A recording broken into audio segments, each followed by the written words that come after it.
Yeah, that's fair. Right, everybody, welcome back to the Catabolic Winter podcast. I don't know what episode this is. We just had a bit of a discussion on who's going to do the intro, and I was delegated to perform this incredibly challenging task. Boys, how's everybody doing? Yes. Yes. Yes. That wasn't a yes or no question. Nah, I'm good. No. I'm good. Oh, I've had a chill week. Got a busy-ish weekend coming up. Doing what? Just like what? Oh yeah, sorry, my girlfriend said, yeah, buying a Switch because I'm gonna buy a Nintendo Switch this weekend. Oh mate, can't wait. But yeah, training's all right. Yeah, pretty decent on nutrition. Oh no, it wasn't.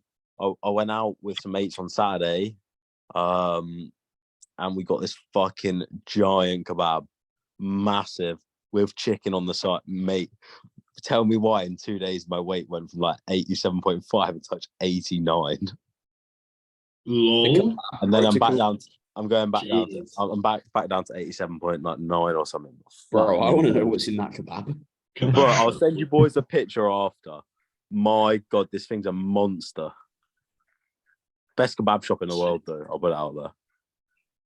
But other than that, my week's been sound. John, what about you, bro? I'm back from holiday now, so I can finally start fucking training again, which is beautiful. Literally just going back into the same training block that I was doing, just at different numbers now. Little deloads through the holiday. Not really. I don't know if you boys saw, but some days we did like 30k steps. Yeah, I've never wanted to cry more in my life. So that's being fucking reduced for a couple of days, and then back to normal again. Do you have a good time? You what, sorry? Do you have a good time? Yeah, man, that was all right.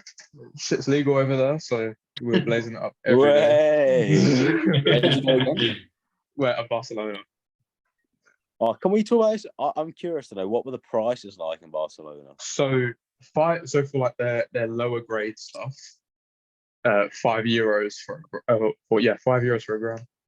Oh, how's that compared to, like, you know, the hypothetical English stuff? Well, having a bit of a tolerance going there, it was a bit mid, but like once you get to like the €20 bud, it's good shit. Very good shit. So a little bit more expensive for like good stuff. Yeah. It works out around the same normally. Oh, decent, but it's legal. That's the bonus. Exactly. That makes the trip. To be fair. Jack, what about you? Part of the trip.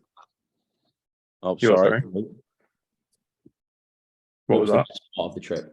The best part of the trip. We went to we went to like I've never been to a restaurant this fancy in my life. I've never spent this much money in a restaurant before. But we got grilled octopus, like the suckers and all, bro. It was a madness. It was sick, that, man. But it was actually really good. Yeah. It came with all the sauces that you dip and mash together and stuff. It was sick. Not for me, that. If you want a nice place to eat out in Barcelona, RAO is the best place to go. Nah, you're on your own there. How much was the octopus then? The octopus was I don't want to say because it makes me hurt inside, but I think that was like maybe €40. I'm not entirely sure. On its own. Yeah, just that on its own. It's like a tapas place, so you get a bunch of different stuff. Yeah, fuck that. Oh, slightly deferred topic, right? Imagine none of us are in relationships. You're on the first date. Who pays? Me. Dan pays. I always get Dan to pay, even on my date. Dan always pays. I just send Dan the invoice. Yeah, exactly. Yeah, I just put it because I'm such a good friend. Dan, I'm going on a date. You cover me, please. Yeah, you got it. You go Mackey's. Bill gets split. The bill just gets split. It depends on how much I like her. Let's be real. I think mine depends on the situation. If I've asked someone to dinner, I'm paying the bill. if the way me and Izzy did it was like, forget her name. no, it's because I call her Belle, but you guys know her as Izzy. Like it was like, oh, I challenged her to a game of pool, as wet as that is. And it was like, oh, I booked it. So I was like, yeah, I'll pay there. Whereas like now we're fully 50-50. I get that's not first date, but if it was like more of a mutual like dinner date, or you're doing an activity where it's not pre-booked or something, then splitting it's probably the way to go, I'd say. I would pay, but I'd get the ick if she didn't offer, if you get what I mean, or offer to split. Yeah. They've got offer. Facts. I find that proper jarring. To be fair, I feel like in reality I would just end up paying, but especially if they offered, I'd be like, no, I got this. It's the offer that makes you want to pay. And also it depends how much money they spent. Imagine you were there, you just like picked up a main and they've gone like 3 courses and 4 alcoholic drinks. Be like, nah. That'd be weird, man. They're paying exactly what they had in that scenario. Well, no, because you know, like some girls like go on Tinder or whatever, they don't go for hookups, they go for free food. So like they'll just like match with people. You not heard of that? No, I have. I've never actually seen it in real life, but I've heard like I've heard online of people doing it, so maybe it's just all like crap. People don't actually do it, but I can imagine someone doing that if they're like desperate. They'll just like assume that the guy's gonna pay. If I was in that case and like she bought a bunch of food and was like assuming I was gonna pay, I just walk out. Just be like, nah, this is on you. If you're gonna like take the piss with someone's money, that's a massive ick, you know. Yeah. Grim behavior. Anyway, Jack, some stuff is new with you. Hammers have been dropped. I can't think of any other cringy phrases, so it's over to you. I'm now a GTA character, I guess. And my hair's thinning out just by explain that for the listeners. My hair's thinning out just being in contact with Christian. I switched coach from Liam Rose. I'm sure Christian won't care. I switched coach from Liam Rose to Christian Chapman. And Christian Chapman is now my coach. If you don't know who Christian Chapman is, stop listening to the podcast and go and educate yourself. He's got a very good podcast. Listen to that. But listen to us first. Also, that was a joke about educate yourself. I'm sure there's people who don't know him somehow. It's worth a watch. He is very funny. I binged his entire podcast. Not that it's that long. It's like 8 episodes or 7 episodes. I binged it in like 2 days, and it was great. I loved every minute of it. Yeah, I've only ever seen clips. I haven't really got time to sit down and watch a podcast, but I really want to because I know I'd love it. Yeah. So he did one with his ex-wife as well, didn't he? Yeah, Sophie Jenkins. Yeah, that was a joke. It is pretty good. It's pretty good, yeah. He told this story about when they moved in and they did edibles, and bodybuilders being bodybuilders took more than the suggested dose, and it's maddest trip. They took you'll like this. Christian took 100 milligram and Sophie took 50 milligram, and it's their first time tripping. I forget what the suggested was. I think it was like 5. What is this edibles or psychedelic? Okay, right. So I think the suggested dose they heard was like 5 or something. I don't know too much about milligrams. 10's normally a suggested amount for like beginners. Yeah. But Christian, his first time ever, took 100, and it's very, very funny. That's a little bit ambitious, that is. Yeah, and they both ended up. Did they end up in hospital? Yeah, they did end up going to hospital, and they like he. I don't want to ruin the podcast. I'm stealing from that. I don't want to ruin the podcast. Listen to it. It's very funny. I'll explain it to Dan and John off air if they're interested in the story and don't want to watch it. But I don't want to use this podcast to take away from someone else's. That's pointless, even though his is way bigger. Still. Yeah, that's why I gave the brief summary, bro. Yeah, but Jack is now coached by Christian. I am officially. Yeah. This is why I'm now 4 times the size I was last episode. That's how it works. Just get closer to the camera. Pay to win. Pay to win, to be fair. So we're with Christian right now, kind of mini cutting at the minute. And then we will come down to, if you think of heads as a gear stick, we'll come down from gear 2 to gear 1. And then we'll have a little play with where can the gear stick go, maybe 3 or 4. and then see what happens, basically. That's a good analogy, to be fair. Thank you. Yeah, like Yeah, I like that. But yeah, so I'm looking forward to it. There's already been a lot of feedback. We've already had one check-in, and yeah, things are moving nicely. So it's just down to me to do it and time. Has anything major sort of changed in terms of the plan for the mini cut, or is it still fairly similar to what you were doing previously? The training's fairly similar, I'd say, although progressing volume, obviously, which is fun. I've always wanted to progress volume and do it across the board. That hasn't happened yet. It's only been one check-in. The food is slightly different. He's got me tracking sodium and fluid, which is something that I previously did, but I wasn't doing it all the time, whereas now he really wants me to do it. The biggest change I would say is you have to, for the check-in, you have to like fill out some information on your day every single day, rather than just having one like weekly check-in, which is like, how do you feel across the thing? And I kind of prefer the consistent, like, measure your day. It gives me like a good bit of feedback. And as well, he's got one that's like, what percentage accuracy were you to the plan? And that feels amazing to fill out, because it's like, it's rewarding when you get a good one. And then when you didn't get a good one, you can kind of see, and it's like, I don't know, it settles self-doubt, but it also kind of pushes you to be accurate. It's good. I like it. Yeah, that's like what I have with clients, where it's like a little bit each day rather than a questionnaire at the end of the week. Because otherwise it's like, can you remember what you did 5 days ago and how you felt, how your session was? Is that how Liam did it? Probably not. Yeah. So wrap up at the end of the week. Fuck that. It took me a while to cotton on to what you were actually talking about. But mate, fuck that. I'll be a bit more vocal. Fuck that. Like you said, Luke, you can't remember 6 days ago. No shot. So I do like a mixture, right? So with clients, there's like certain things that I'll get them to fill out daily, depending on how busy they are and depending what the focus is. But then also I have like overarching weekly stuff. But I always advise people like to fill it out as you go, especially if something goes wrong. Don't wait until like the check-in is due to like chuck it in. Like even with like Liam's check-ins, I would fill them out throughout the week. Like if I shit the bed, like on a training session or food or anything, I'd fill it out on that day and be like, oh, Tuesday I've shit the bed, you know. But yeah, it is nice to like have and there is a summary at the end, so it's kind of like similar to what I was doing before, or I guess more similar to what I do with my clients, where you've got a daily thing to fill out and then you've got the summary of the week, which is cool. I like it. Do you ever encounter this with like new clients, Jack, where they'll have like an issue in the middle of the week or towards the start of the week, and then they won't message you or anything like that, and they'll just put it in the end of the check-in? And I'm like, bro, like, let me know on the day. Like, if this is serious enough, like, just text me. It's fine.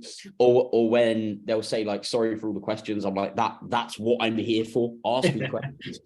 Sorry for the questions is a common one. Whether like I'll send someone like, sorry, I'm asking you to do your job, bro. Yeah, exactly. Like someone will be like, I don't like this exercise. Can I put this one in? I'm sorry for annoying you. And I'm like, this is fine. This is what I'm here for, you know. In terms of people like waiting and leaving it until check-in, sometimes I like to think for the most part I've combated that.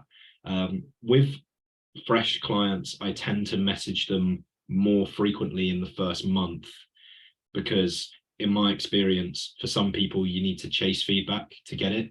You can't just like rely on, and I'm sure you do the same thing, Luke, as well. But like for anyone listening who's interested, if you kind of just wait and give someone a training program and wait to hear feedback, you might not get it, and they might have had a shit session. So I always, at the end of the training session, at the end of the day, end of the check-in, end of the daily habits, whatever, and in between check-ins as well, just give them a quick poke to be like, hey, if anything's wrong, send me a message. Let me know how this went, even if it's just a thumbs up emoji.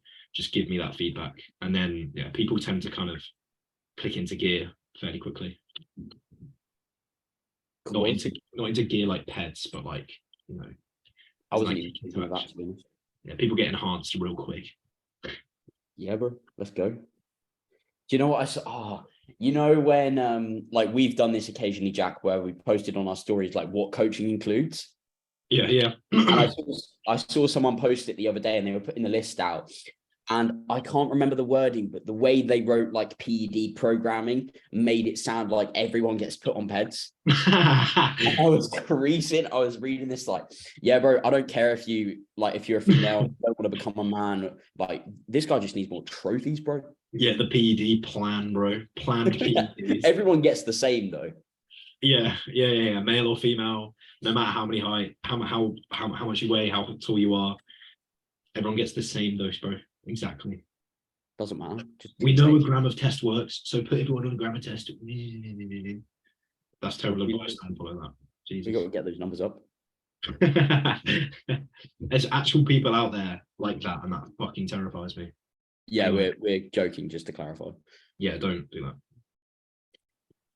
Did you see my rambling on my story today? This is something that's come up a lot in my personal life. No, crack on. But also I just see it a lot online. Coaches forcing people into certain lifestyles. Normally bodybuilders who are coaches who take on a lifestyle client who force them to live like a bodybuilder. And it's like they're a lifestyle client. Like, they'll give them a meal plan. They won't ask them how many days per week they want to train. They'll just be like, bang, you're on 5. They'll be like, bang, here's how long your sessions are. You don't like this lift. You don't like squatting. Tough shit. You got to do a squat. I just see it a lot. People being or like, say goodbye to your on-track meals, and they're like, bro, I'm a lifestyle client. I'm just trying to diet for a holiday. And they're like, no, I'm a bodybuilder. Fucking rah. Drives me nuts. What do you boys think? Oh yeah, I was talking to a client about this the other day, and he was saying to me like, I don't know if this is a bit weird, but like, I'm enjoying he's doing cardio, he's doing running for cardio, and he's like, I'm enjoying that more than the resistance training sessions. I'm like, sound. If you enjoy that more, then we can like focus on that a little bit more. That's do more of it, yeah. And like dive into that area a little bit more. I was completely upfront, like, I don't know much about this, but I'm going to go and find out for you so that we can do the best possible job with that, because it's what he enjoys. There's no point in me saying, nah, sorry, bro, you got to do 6 sessions a week, push-pull legs, and you're not allowed to do running because it kills gains. Like, it's just not acceptable. Yeah, literally. Like, our old program clients lifts or stuff that I don't enjoy, but they enjoy it. Same for like meals, same for approaches. I've had people where I've genuinely like, the only thing that works for them is 2 meals a day. Would I advise anyone do 2 meals a day? No. Do they enjoy it? Yes. Does it work for them? Yes. Are they going to get gains from it? Yes. So why would I put them on 5 or 6 that most 4 to 6 seems to be what most bodybuilders love. Why would I force them into a routine that just doesn't work for them? You know, I was thinking about this, right? The more extreme your goal, the more you have to fit to the plan, and the less extreme your goal, the more the plan has to fit to you. If you just want to like your physique and get in shape, the plan has to fit to you. Do not bend yourself to the plan. 9 times out of 10, there's going to be some fringe cases. 9 times out of 10, the plan will go to you. If you want to step on stage, be an IFBB pro, sorry, bud, you need to follow a plan, like, and that's going to be quite fucking rigid. But in that spectrum, everyone else lies. And there'll be a few fringe cases where like your idea of flexibility is eating 5,000 calories a day, you're morbidly obese and you need to lose weight, then yeah, you're gonna have to change. But I'm just intuitively eating, bro. Intuitive eating, yeah, buddy. Dan, from a client's perspective, I believe we spoke about this previously, where you sort of felt that was the case a little bit in terms of like trying to be forced into that bodybuilding lifestyle. How did you find that? Like, looking back? I'd say like it's good to like dangle the carrot, you know, go like, oh, you could do a little bit more, but when it's like forced on, it's too much. Like, I saw someone talk about it on the stories the other day, but like, ultimately, if you're taking on that client, you know that client's goals, you know how rigid they're going to be to a plan.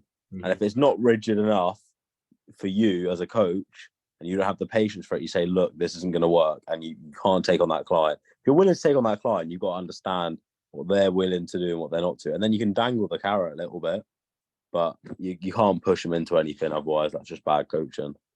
Absolutely, man. But like, if you're an in-demand coach, like JP, if you get me, he would never coach like me. He would coach James Collinhead, that is like nailing the plan every day, you know, like. Yeah. See. Yeah. Yeah. I completely get what you mean. You can almost say like, oh, if we were able to do X, Y, and Z, then this would probably be get us a little bit better results. And on the other end of that, you have to also also like set those expectations with the client in terms of like, okay, if you're not going to be able to commit to 4 meals a day and you're only able to do 2, that is going to have an impact on your results, and we might not be able to reach X goal so quickly, so that they're not thinking like, why am I not making all this progress when the things that they're able to commit to don't reflect that. Yeah, like every coach will have a range of clients, and like I've got clients who are genuinely interested in competing either, you know, next year or the year after. The feedback that I give them isn't going to be the same as someone who came to me who struggles to diet and is trying to get in shape for a holiday, or just generally trying to put on some muscle because they struggle to eat, right? Those are 2 very different groups of people. They're going to have very different goals.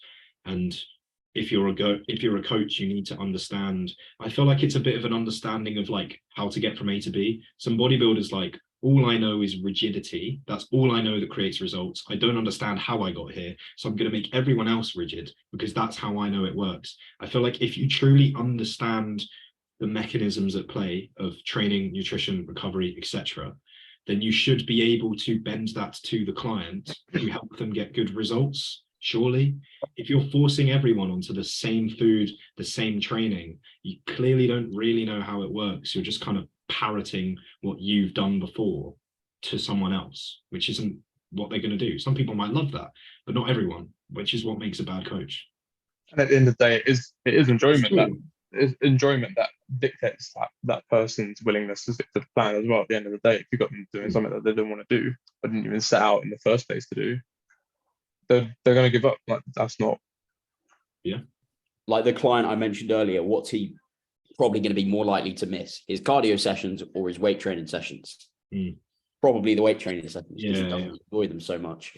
I've completely forgotten the other point that I was going to mention, but I remember it was a good one, so I'm really disappointed in myself. Thanks for that, Luke.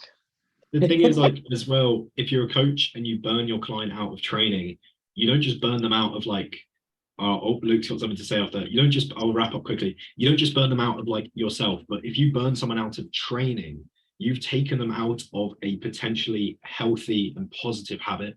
If you now make someone bored of the gym because the only thing they associate the gym with is pure rigidity or no results, because that's the only thing they've experienced, congrats, you've taken them backwards. What a shit coach. If you do that, fuck you, you're a shit coach. And I stand on record doing that. I'm standing my ground. And that's something you learn over time as well, like just from looking at the application form and talking with the person, like, am I gonna, like, if I give them X plan, is that going to push a bit too much onto them? There's this whole thing of like the optimal challenge, which is difficult enough that you like actually want to do it and you like, this is worth my time, but not so challenging that you think like this is never going to happen. Like Jack, if I was to say like, right, mate, you need to go and bench 4 plates tomorrow, you're like, yeah, I'm not going to load that. Not going to happen. That's not going to happen. Yeah. How about, okay, Jack, why don't you go and bench 125 or whatever you're nearly benching? I could probably do 125, yeah. Yeah, probably. But he needs to go and find out. I got 120 for 6. I feel fairly confident. But I think 130. 130? Maybe even 135. Especially if no way 135, man. No way. The way. No, I'm talking for reps, Dan. You're thinking single. Oh. I could 125 for reps, yeah. 130, no way. Yeah, well, what does reps count as? 2? 3. I'd say 3. Yeah, but it's an undefined line. I guess 2 is reps, right? But like a double's pretty dead. If I got 120 for 6, I could probably get 125 for 3, but nah, it is what it is. Yeah, what I was going to say is I can't remember the point that sparked this, but hopefully one of you boys will remember and it doesn't sound like an absolute tangent. Yeah. But I literally can't remember where this came from. So this might make sense. The point, man. Yeah. But say something else. Like I have, for example, if you've got a client who's got like a weak body part, you're probably going to be a little bit more strict on the technique for that body part than you would be something else. Because it's like, okay, this, body shit that you're doing for the other body parts seems to be working okay, but your legs suck, man. We really need to work on those. So I'm going to make sure that you're controlling the eccentrics and pausing in the lengthened position and all of that jazz. Yeah. No, is that what we were saying? Or did I imagine that? Yeah, sort of, yeah. About it here. It's still a valid point. It still applies. Like I think what these coaches are missing is a needs analysis. What does your client need? How hard is that to achieve? How far off that are they? And are you going to be able to get them there? If someone came to me struggling to adhere in the gym and they want to go pro, I'm probably not going to take them on without having a serious chat about, you really need to get your ass in gear. But if someone came to me struggling to even enter the gym and they were like, I just want to diet, that's a much more reasonable conversation, and that's a much more reasonable outcome. And the thing is as well, like, it's just the forcing people into a certain lifestyle and the kind of working backwards that frustrates me. But I'm just sorry, I don't mean to interrupt, but I feel like the client also has an obligation to do their own needs analysis, not just the coach. Because like, just take a bog standard example, someone who may be training lifestyle and doesn't realize it, and let's say follows Josh Bridgman of all people and sees them achieving this dream, and they are like, I want to be exactly like that. Well, they try it on their own. Turns out they don't like it. Maybe they even get a coach because they're convincing themselves they want it as bad as them, and end up realizing that they don't hate it after spending however much that coach charges a month. I feel like to just attack coaches and say that they need to take that duty of care and do a needs analysis and actually do their job properly. I think there's equal responsibility for the client to do that prior to signing up with a coach and not just going into it head first without doing some sort of research. Absolutely, mate. You know, it's all about, like, coaches and clients need to work somewhat together. So yeah, it's going to be on the both of you, but that's always part of signing up. You know, we'll be like having that conversation of like, you know, what do you hope to gain as a client? What can a coach offer? Does that align? What kind of changes to your lifestyle, if any changes are going to be made? You know, and the thing is, like, you'll have clients like any of us who are willing to kind of be a little bit unhappy for something a little bit more optimal. And then you'll be people who, if they have a bad gym session or if they start to dislike the gym, that's a serious no-no, and that might completely knock them out the habit. And yeah, I think it's just a very, like, there's going to be people where like they just, you know, unfortunate experience of a client or a client fucks up, anything like that, but just coaches who take on people who are looking to build muscle and immediately correlate that to bodybuilding and extreme sport and therefore treat them like that is miles off, in my opinion. It is literally like you're learning to drive and an F1 racer shows up and goes, well, it's a car, so you might as well go in an F1 car. You're in the gym, you're building muscle, you might as well be a bodybuilder. Like, no, they're still worlds apart. And not everyone needs to be a bodybuilder, not everyone can be, and that's okay. We can keep those separate. It's perfectly okay. Back to the needs analysis thing, I think most clients do conduct their own sort of needs wants analysis, but it's quite vague in terms of the information that we need. So like when I signed up with Matt, what did I say? I want to be bigger. Like that's where is that bigger for the beach? Is that you only want to do chest, delts and arms? Or is that bigger for the stage and you want to win like a British title? Like they're very far apart. I was leaning much closer to this side. And if Matt didn't know sort of about me and my history, then he's got no idea. So yeah, you need to almost like probe a little bit as a coach and understand like, okay, what does bigger mean to you? Where on that spectrum of lifestyle to I want to turn pro one day, do you almost lie? Yeah. I mean, if they're paying you for your help, they've got some idea of something is wrong. They need to go somewhere. They're not going where that needs to be. So where do they want to be? You know, I always ask people, like, say if 6 months from now you signed up today and we were 6 months later and you'd had the best experience with me ever, what would that look like? Where would you be 6 months from now? Would you be shredded on stage? Would you be at the beach happy? Would you be, you know, instead of 60 kilos, 65 kilos, 70 kilos? Like, what would that look like? And if someone's like, I'd be IFBB pro, then you need to, you know, talk them down a stage. But if someone's like, I want to go from 59 kilos to 60 kilos, then you can talk them up. And, you know, there's always going to be that in between. And like Luke mentioned, also, if you're a coach, your clients literally pay your bills. So show them some respect. That's another point I want to make. If you're going to treat them like crap or view them as a number, then they're going to leave. Valid. Thank you, Dan. I appreciate that. Luke's muted himself. Are you able to talk or not? Man's got the people in the kitchen, isn't he? Now, my sister's just come back from karate, like chopping people up and that. So I think she's about to walk through the kitchen. So I just Violence. muted her, but she seems to have gone in a different direction. So, When she does, I'm shout weed, by the way. pardon? I'm going to shout weed when she runs through just so she can hear that. I think it's inappropriate. She's like, how old are you, Leia? You don't even know. Yeah, she's 15. She knows That- what weed is. Oh, I thought she was younger the way you're describing her chopping everyone up. Oh, my other sister does karate, to be fair. She's like 4. Bro, you get like floored. What are you talking about? Luke, who's taller? She's almost as tall as me, bro. Oh my gosh, she'll be able to batter you soon. Hello. Special feature. Yeah, Thanks, Al. what should we talk about now? We haven't Do you really. have any planned. questions, Luke? You're Oh. not involved. Boys, can I get your opinion on something? This is something Ooh. I've been like trying to figure out in my head for a while. And I saw it at the gym not too long ago. And I was a bit confused. I quite heavily judged this person looking back. But are we all familiar with fat grips? Yeah. An implement that challenges your grip. Yep. So this lovely gentleman was using the preacher curl machine, the Matrix one, if any of them's familiar with that, and decided to put these fat Horrific grips. machine. Yes, it's awful.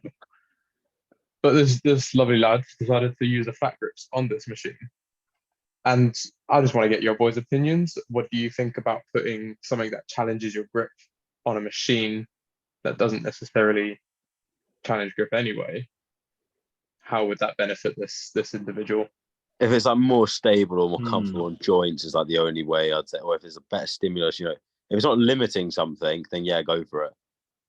Like, yeah, but if it's just like a pointless add-on that's not challenging your grip and just making it worse, then why are you doing it? The way, like, if I saw somebody doing that, my thought process would be that potentially he's getting some issues in regards to like how much force is going through his hand, and by putting a fat grip over it, you're putting that force through a large area. It's like trying to press something with your pinky versus like your palm, and if you've got a large area that you're pushing through stuff, there's not as much stress on like each individual part, whatever you want to say, millimeters squared or some science bollocks. So yeah, that's maybe what I'd be looking at there. Like I've pressed with, I don't know if you guys have seen the CAS handles before. Oh, the really thick silver ones. Yeah, they are amazing. incredible for cable pressing, especially because they're the top of them is like thick, like the fat grip. And to be honest, if I was going to do like a cable press and I had fat grips, I would use it for that, because I do feel like I'm just going all over the place with such a thin handle. But yeah, they're really, really nice because they're thick, but then they also curve down slightly to almost like get the natural shape of your hand, because it's narrower up here than it is down there. Anyway, that's a tangent, but that's what I'd be thinking of there. It's hard to say without like trying it. I can kind of see it, like maybe he does have a reason. Maybe he's like, fat grips equals more forearms equals I'll do it on bicep curl and everything. It's hard to say. It's really hard to say. Yeah, I don't know. It could be worse, but it could be better. Something I think that like people tend to lose sight of as they get more and more into like evidence-based stuff is like this, what's the best answer for the individual? Like if something works for the client, then that's the right answer for them to some degree at least. And if that, like, say this guy's got the best possible intentions, he's just trying to train his biceps and he's getting some issue somewhere and using the fat grip solved it, then job done, sick. Yeah, that's a good point. It depends. I guess the question would be his reasoning for doing it would be where the fallacy would lie or the secret genius would lie. But yeah, I don't know. It's kind of one of those things where it's not like you see someone like swinging it or like outright doing it in a dangerous manner where you can immediately kind of point to it and be like, yeah, that's just downright shit. Like it might not be ideal. Maybe he's doing it for the wrong reasons, but there's also that possibility that he's doing it for somewhat okay reasons. Maybe it depends. maybe he's just trying to stack the machine with a fat grip on just to post it on Instagram, something dumb like that. Get sponsored. Yeah, by fat grip. Yeah, maybe he's just a fat grip sponsor. There you go. So general consensus is joint force reduction preference. Not inherently a bad idea, but not inherently a good idea. I'd hazard that he thinks for some reason he likes it. What that reason is, like, it'd probably be personal preference. Yeah, you're not going to do something and think this feels awful. It feels even worse than what I was doing before. Let's carry on. Yeah. He'll have some reasoning for it, and hopefully it's not, I thought this would be good, but it feels awful. But I'm sure he does, to be fair to the geezer. But maybe he's also an absolute melon, and I don't know. He is bigger than me though, so I can't really say shit. Damn, that means he wins. We're all done. Yeah, automatically, mate. None of us have any idea what we're talking about. Outrageous, will we? Yeah, mate, we all look sickly. I put up a question box and I only got some sarcastic answers in the box, as in like sarcastic, as in like funny, as in not taking the piss. So I don't really have any kind of valuable or worthwhile questions really to say. I'm not sure what else there is really to say about working with Christian, on the podcast. Like, it's quite a big change for myself, but I don't know. I guess I could talk about why I left Liam, but I don't want to be mean to Liam. Nah, no bad blood like that. No way. Yeah, well, no, me and Liam are on good terms. People might There you go. Talk about how you've left on good terms, mate. That's what you should always do with a coach. Yeah, because I'm not about to burn any bridges just because I'm like changing coach. Like, we're still mates. We still live in the same town. And like, he's a sound guy, and he's done a lot for me, especially over the years, like as a coach. So when I left, I wanted to make sure it was on good terms. So we are on good terms, everyone. It was awkward and I didn't enjoy it, but it's done now. It was kind of like a breakup, but you're trying to stay mates. It was really weird. He didn't. I know what we can talk about. Sorry, What? Feel free. UK the FBA show. I didn't see it. Oh my god, Future. What did they get? Like, Luke, do you know what they got? They got a men's physique guy there, mate. This guy is bonkers. Men's physique junior, men's physique tall, men's physique overall, and pro. Pros as well. No, he didn't win pro. No, but he got a pro card. Yeah, Bro, this guy, I overheard him like probably 7 weeks out or something like that, talking to Kev. Didn't even have a coach at this point, just someone helping him, and he was still talking about doing basketball for cardio. I was like, what? I was like, you look fucking ridiculous. And he goes and does that. Fucking nuts. It works. Yeah, and then man's a freak. Future got like the inked champion. Not a fan of that category, by the way. It looks like Tarzan. Luke, you were there. What is the inked category? Do you know? No, I wasn't there. I thought you went. No, I was gonna go, but then I came home instead. Inked category in terms of tattoos. Yeah, like it's just like a geezer with a tattoo, robe. long hair in a Tarzan costume. But no one else. There was a guy in men's physique shorts next to him, and a guy in bodybuilding like thong next to him. Bro, it was so weird. Mate, this Instagram page is awful. UK DFBA, if you're watching, you need to hire someone to do your social media. Not me. That's not me asking. But Jesus, this page is awful. This is so badly put together. Oh my god. Savage. At least you're not natty feds. Yeah, essentially, what Future got like the overall men's physique. They got that inked guy, and he also came second in men's physique, I think, for his category. And then like his missus got, was it first in some sort of bikini category? Yeah, I think Future just churned out champs. It was great. Yeah, man. What was it? I think Mitchell Jarvis won the bodybuilding as well. He looked mental. Yeah. Is he the one with the ridiculous biceps? Probably. I don't know. What's his name? Mitchell Jarvis. Let's see if we'll find him. But anyway, yeah, continue. Luke, why did you go to the show? Because it was like a long drive up there, and I hate driving, and I was going by myself, and I was like, I can't be asked. Yeah, fair. Mitchell, what? The name that I just said, bro. I just read an April Fool's. I'm an idiot. Sorry, guys. I almost interrupted the podcast over some fucking dumb shit. What was it? They posted a Carling picture being like, we just got sponsored by Carling, but obviously it was posted on April 1st. And I was like, fuck off. It's UK DFBA. Oh, they sponsored did by that Carling. last year as well. Because I was like, oh my God, that's so funny. And then I was like, oh, wait. I can imagine that kind of happening. I'm not going to lie. If Kev had anything to do with it, I wouldn't be surprised. Yeah. I bet Kev loves a beer. Yeah, he has some real biceps. He's like Josh Croggan. Josh Croggan. Loves a pint. I don't know what that is. You don't know Josh? He's mates with Reese and Finn. Sorry, Josh. That's how everyone knows you. Yeah, it's just like a side friend, isn't The it? tag along. No. He's men's physique. He's pro, Right. natty, incredible physique. Really, really impressive. Yeah. Also really sound guy. As a coach as well. I've got a couple of questions we can do, or we can call it an early one. I reckon a couple questions. Do some questions, bro. This one's been dead. Fair. Okay.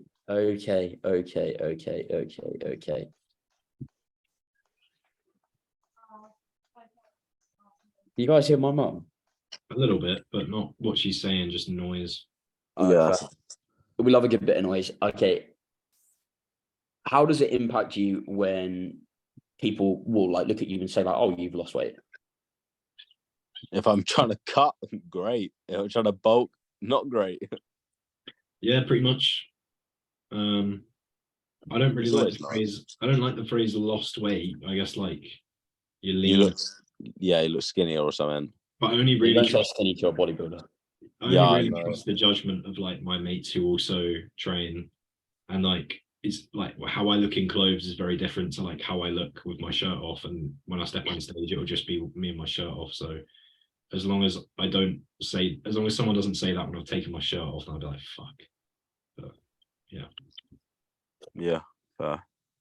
I think it bothers me a little bit sometimes. It depends. I think it depends on the person that's coming from. If it's someone that's like come up to me in the gym, be like, "You look bigger," can't. That's blessed. But if it's someone more personal, like in my life, who's like sort of understood what prior eating problems and like body image problems that I had, and they'd made a comment about my weight, then it may be a bit different for me. Not necessarily I wouldn't take offense, or I wouldn't get like pissed off. It would just be a case of thank you. No, I carry around a burden, but that's just me. Fair enough. Does it ever make you think like, what are they going to think when I gain weight again? Not really. Is that general? Go on, John. Go on, John. Go on. I think it more. I think like Dan and Jack, it depends what sort of phase I'm going into. Like maybe if I'm told I lost weight and I'm 30 weeks into like dieting, can't like that would be blessed. But like I'm trying to gain, it will sort of put me off, make me worry that people are judging me a little bit. I don't know, that's like kind of a gem pop type of problem. But yeah. I think like the average person that's going to give you a compliment, say like your nan or whatever, say you ain't seen them for like a year or whatever, they're going to say, "Oh, you look better, you look good." So like it's always nice hearing it from like someone who notices it, who hasn't got like a keen eye for it. If they go, "Yeah, you're looking better," or they might say skinnier, but you know what they mean if they just don't understand bodybuilding, or you look bigger if you are, basically essentially acknowledging you've progressed and they haven't got a keen eye for it. That's, I think, nicer than just like someone who's got a keen eye for it saying you're looking bigger, personally, because it takes more to get them to notice. I don't know, man. Like, it's a tough one. Depends who it's coming from. Probably the one that like would hit me the most is like if a client came up to me and was like, "Oh, mate, you lost weight," and I was bulking. I'd be like, "Fuck." This is like someone that I'm like telling them what to do in the gym and they think I'm going backwards. That would fuck with me. But I'm a bit too like, I don't know. I'm used to just kind of feeling mid about my physique, so I just focus on the day to day. And I'm like, I know that scale weight's up. I know that when I hit the same weight I was last bulk this time, I was way leaner, so tissue's been gained. I'm a lot stronger. So yeah, people can say you look the same, and I'll be like, well, I'm 20 kilos heavier, mate. So I'm not really too stressed. What do you think? You know, if I wasn't though, I would be, but I can look at the numbers and reassure myself. But I just thought of something based off what Dan said when he said like someone who doesn't really have the eye for it. What's the like weirdest question, or just the one where you've gone like, huh? When someone who's like doesn't really understand bodybuilding or know much about it, like asks you something. What's the oddest one you think you've had? Oh my god, that's such a good question. Oh, I couldn't even begin to think what the worst ones. I've had they're so frequent, they're so stupid. Like you get the ones that are like, well, so yeah, no fat, no carbs, or something like that. High fat, no carbs. Is that the best way? Do this, do that. Yeah. The Gen Pop fucking understanding of how to get in shape is so bad. They just know the crazy fads because it's so simple as well. Yeah. Like actually how you do it's crazy. Sorry, Dan, I cut you off. No, it's all right. I just get like more. Sometimes I won't get stupid questions, or they'll ask a very tame question to like, open up the conversation. But when someone like disagrees with me on something, and I'm like, I know I'm right here. Like, Yeah. it's not being arrogant, but like, look, I do know this area better than you based on what you're saying. Mm. And I was on holiday, and I was like, yeah, just to lose weight, it's not much harder, because they were saying, oh, it actually requires more effort. And I was like, no, it doesn't. Just do exactly what you're doing, but just do a little bit more steps. And when you're cooking your meals, whatever you're doing, cooking or prepping, just have less of it. Mm. They're like, nah, it's much harder than that. And I was like, Jesus Christ, how thick are you? You got to use the dog analogy. What do you do when you got a fat dog? Walk it more, feed it less. I saw that on Instagram the other day, and I wish I'd seen that before my holiday. Yeah, that's such a good analogy. The thing is, it's like okay, that kind of thing bugs me. This is like a tangent, but whenever I post a thing that's like, slow down, don't use momentum. If you're interested in hypertrophy, momentum is not your friend. And people be like, you're wrong, fuck off, whatever. Kuba posts it, IFBB Pro, and the comments are like, yeah, fantastic. Obviously, he's got more supporters and everything, but you can't help but feel that if you're a Justin Shire or you're a Kuba and you say the same thing as anything we say, it goes down better because it's like, oh, you are big. Like that kind of thing always bugs me. And Dan, that's like what you were talking about on holiday, where like if you're like someone just like to the naked eye has like, or to the untrained eye has a better physique or looks bigger or whatever, because they've kind of won the genetic lottery or been training longer or whatever reason, if you try and correct them, there's almost no way, like it's like as a coach, it's rare early on to coach someone bigger than you because they probably won't listen to you. That was quite a big milestone for me. The first time I got someone who was bigger than me coaching them, that was quite proud. Yeah. Yeah, I don't know.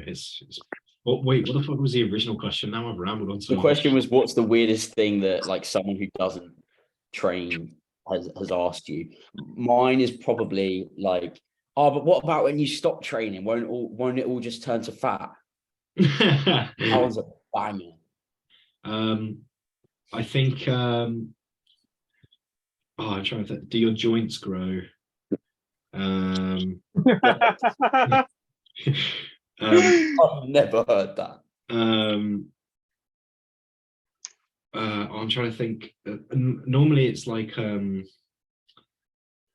there's been a couple ones related to eating from my girlfriend's parents, but I can't think of what they are. Oh my god, yeah, from people that actually have to try and understand what you do because they're in your life. Yeah.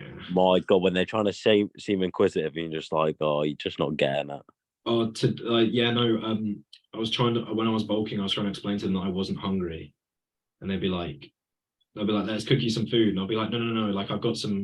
I don't want to be that guy, but like I've got some meals later. I should probably eat those. Like, you don't trouble yourself because I'm not very hungry anyway.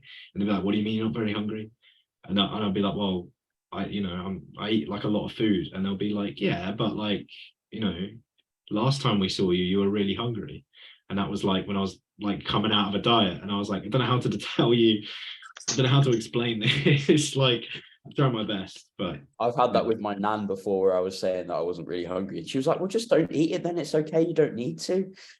oh yeah, I was like, no. I do." That's where I thought you were going with it, Jack. Yeah. Okay, that's a good Oh, point. I was like, "No, Sit there, nan, I complain. do. I don't want to, but I do need to eat it." And she's like, "No, but if you're going to force feed yourself, just don't do it. It's okay." This is why you're 60 kilos now. This is why you're stuck at 60. But yeah, Now, like my nan's a freak, to be fair. She's like almost 80 and like doing half marathons and doing 50-mile bike rides and stuff. She's mental. that advice, don't force feed yourself, is great to anyone besides bodybuilders.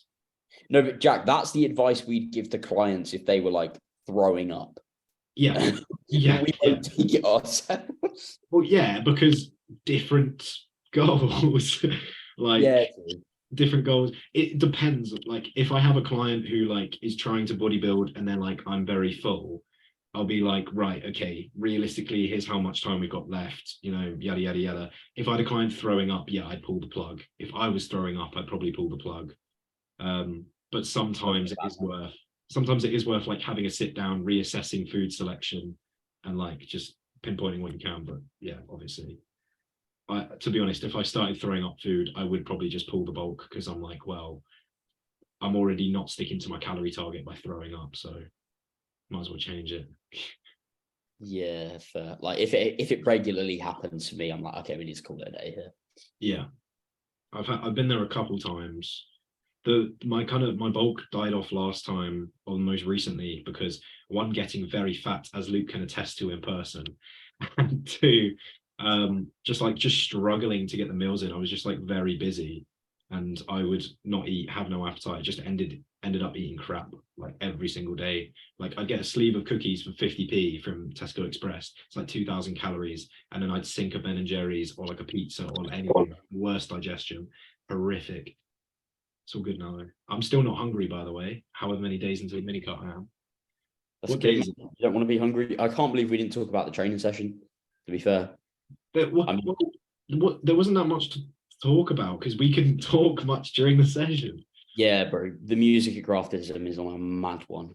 Yeah, Graftism was a great gym, but me and Luke, the amount of times one of us would say something and we'd have to fucking kiss each other to like kiss. Oh my god, right. I used to train at Graftism, yeah. On my leg session, I had to go downstairs to do Smith split squats, yeah? Yeah. I had panic attacks because of how loud that music was.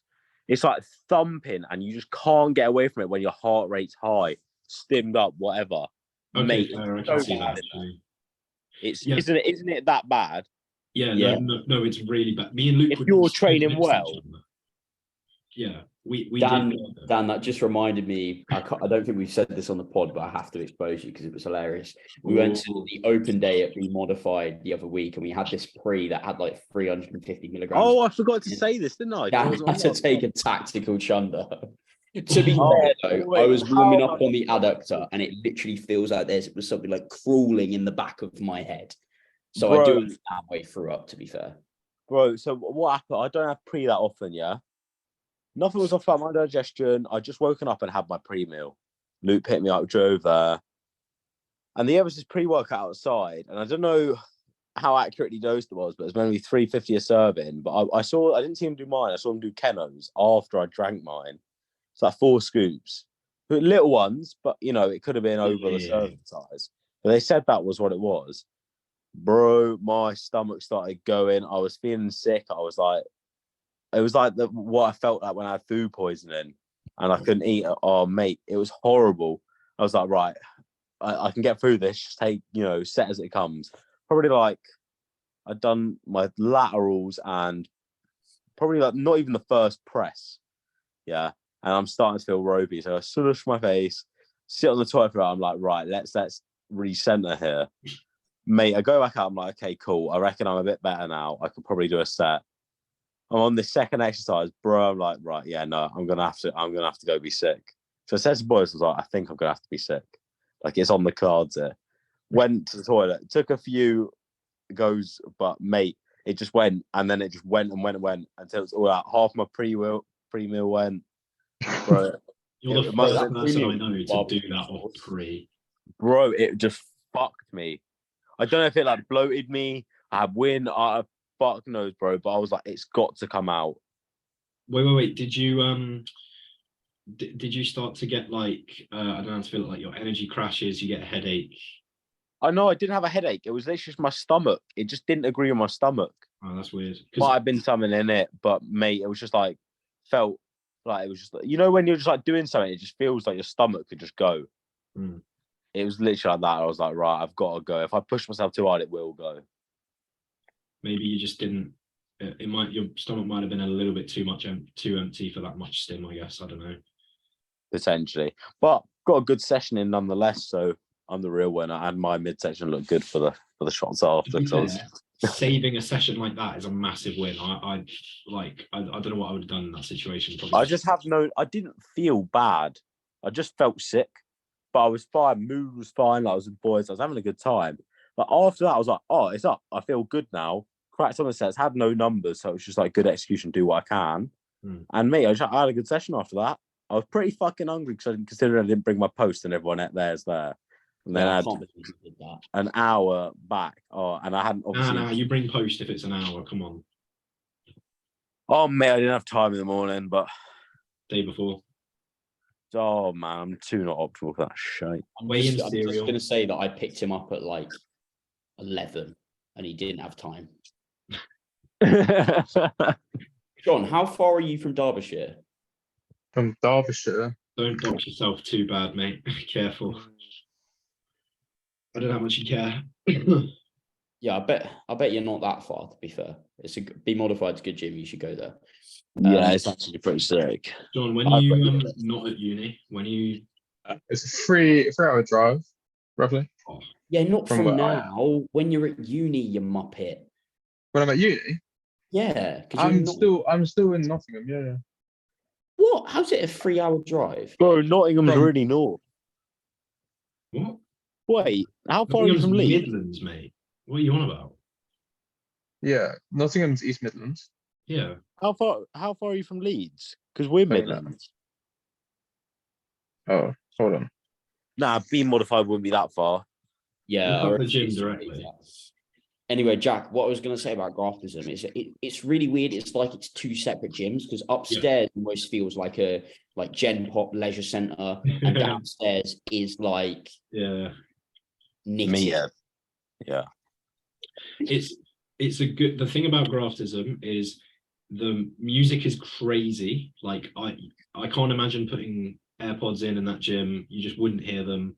Talking to Luke was impossible. Like us, even just next to each other, talking to each other, like couldn't hear each other constantly.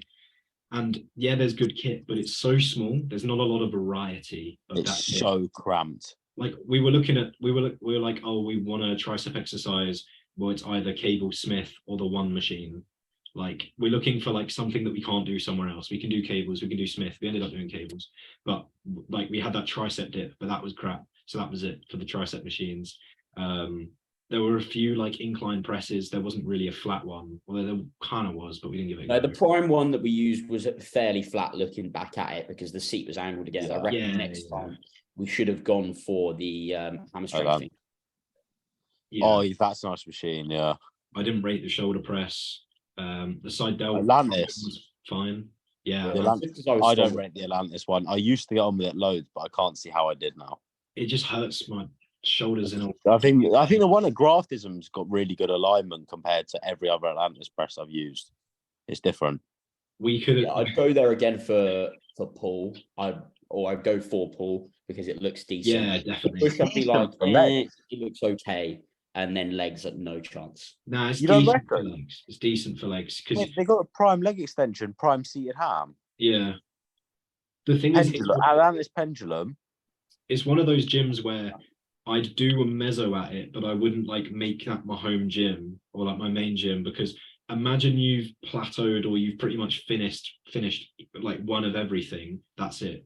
There's one leg extension, there's one curl, there's like one side that there's like one of everything, if you know what I mean. Like there's not a lot of variety. Whereas the gym, you're right. Yeah. The gym that I train out of, the equipment isn't as good, but there's like 3 or 4 of everything. And so like looking at when Christian would write me a program, it would be like upper back bias pull down. I'd be like, I'm fucking like a kid in a candy shop. There's like 6 here. Like, which one am I gonna pick? You know? Yeah, I reckon they'll expand one day because they're putting so much money into it. Yeah, Then it'll be sick. you know, the downstairs where there's normally like by the dumbbells, there's like it's like sectioned off before the fucking stairs. Yeah. Yeah, they knocked that through. You could just like walk past the dumbbell rack straight to the stairs. And along the sides as well, they were like expanding. Luke obviously has no frame of reference, but once you walk in that left-hand side, there was like a giant they'd knocked the wall down, and there was like this little kind of pathway thing of like equipment and stuff. They're expanding basically for sure. Yeah, Fair play, that's decent. It's all right. I think Liam was training out 2 gyms last time I knew him and knew what physique and graftism. It was graftism for pull and legs, and then it was physique for push. I know he does a lot at physique now. Physique again, great gym. It's like it's a worse graftism, in my opinion. Yeah, again, like it would be cool to go there, but like when I see a gym that's got like one really nice chest press, I'm like, cool, that's gonna go in. What am I gonna do in that plateaus? I'm pretty much now in any other gym, like because it will eventually plateau. And yeah, maybe when you plateau, just up the dose. It's fine. True. I will say, physique gym is a better vibe. They've got graftism's cramped, too loud, quite dark downstairs as well. And creatures in there. People in there. Like the percentage of dicks in there was higher than like even in future. I found. If you go on the wrong day. Legs is so hot upstairs as well at graftism. If you've ever done it mate, I couldn't imagine doing that in the summer. They had the giant metal fans going. There was when me and Luke were training, there was a freak in the room with us. Like guy looked insane. But there's quite a few people you look around doing like fucking out, like they train like shit, but they like look huge. It's crazy. That's how it is. That everyone trains like shit, and that makes it a worse gym for me. Whereas at physique, I feel like they've got better bodybuilders, if that makes sense. They got Liam, mate. That's arguable. But yeah, physique, the customer service there is like great, and like it's a sick gym. If I was doing a day trip to the 2, I'd go physique just because like it still has very, very good kit. I'd say maybe pull you'd want to go to graftism, but other than that, physique. I'd do an upper at physique because when I did pull with Liam, and like there's like there's the there's 2 types of prime row. There's a seated plate loaded, and then there's a pin loaded seated row as well. I think that was also a hammer strength row. Is it the one next to the seated row? Yeah. Hammer strength, sorry. The pin loaded one. Yeah. There's another pin loaded row as well. But yeah, like it was like there was like 2 bits of very unique, cool equipment, and then the rest was like cables and shit. And it's kind of the same for like when you really look at the gym and you like map out a push or a pull, you're like, okay, there's like 2 cool things, and then the rest of the session I could do at any other gym. Whereas an upper, you could pick and choose more what you want. Legs, there's okay stuff. Again, there's 1 pendulum, there's 1 leg press that I would use. Leg machines are leg machines, unless they're dog crap, then they're all Watson. Yeah, there's a fair bit of Watson there. But no, I'd say, I agree. I used to do all my gym sessions away upper just because then I get to choose from the most amount of kit. I just do kit for absolutely everything.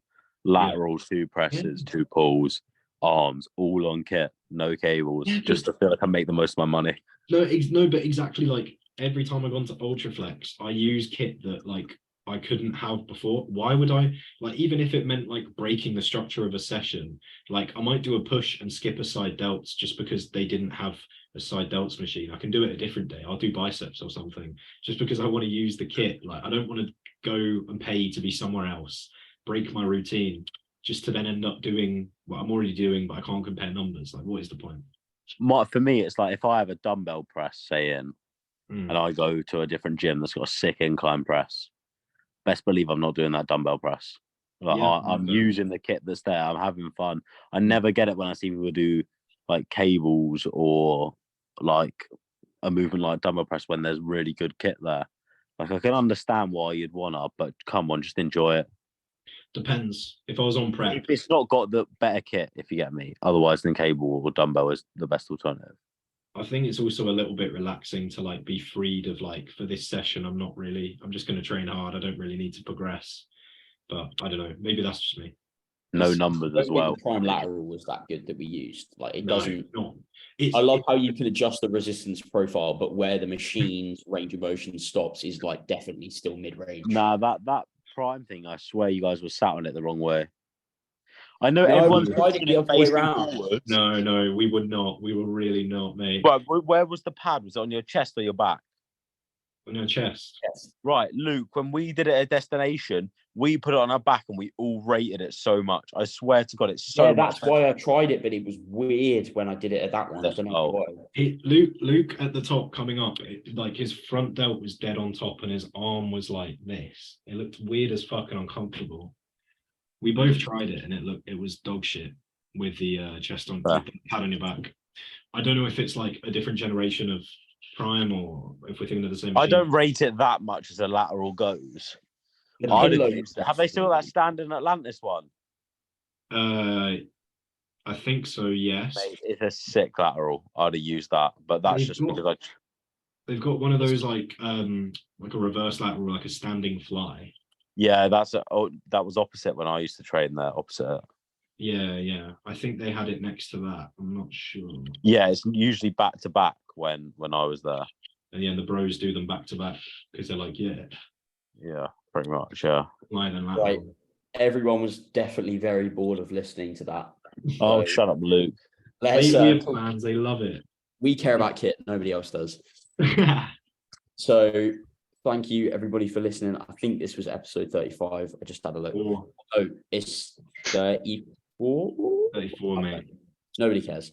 So yeah, thank you everyone for listening to another episode. Share it on your story. Give us a tag. Let's promote the podcast. Bosh. Yeah. More than we do. If you tag us, you'll get a Lamborghini in the post.